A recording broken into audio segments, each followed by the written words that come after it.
Okay, now we're going to talk about how do you send a remote request for assistance. What you're going to do is down here on the bottom of your app, you'll see Home, Status, and My ReSound. We're going to click on My ReSound, and we're going to go to Request Assistance. The first screen that pops up is just showing you what's happening during this assistance request. You're going to define the problem and send it to your audiologist, and then your audiologist is going to send you back the new settings. So you will hit Start. It's going to ask you these 3 questions. I will tell you, if you answer yes to any of these 3 questions, it will not allow you to proceed with the request because those require you to come in for an appointment. So has your hearing changed? Is your hearing aid physically broken? And is there a problem with the fit of your hearing aid? So if any of those questions are yes, then you need to just call us and come in. However, if all of them are no, then you're going to hit Next.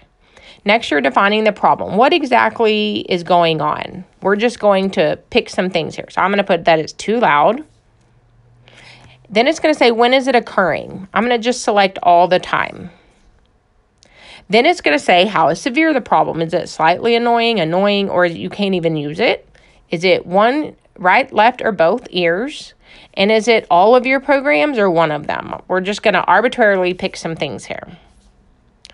So this screen right here is the most important because you can actually type what is going on in your hearing aids. And so this is very useful for the audiologist to use so that they know exactly how to address your problem.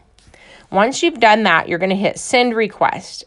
That will send a message to your audiologist directly. Once they have received your request and made an update, what you're going to see is this tab here says My Requests and New Settings. You'll see an exclamation point. And that is where you will come in and see what your audiologist has recommended for you to install. And so you would just hit Install, and it walks you through what needs to happen. So continue, you'll take your hearing aids off, and then you'll hit Continue. And you're going to stay in the app, accept and install, and then it's going to download those new settings into your hearing aids. It's very quick and easy. It does both of the hearing aids at the same time. So it really takes less than a minute to update the hearing aids. And then you are set.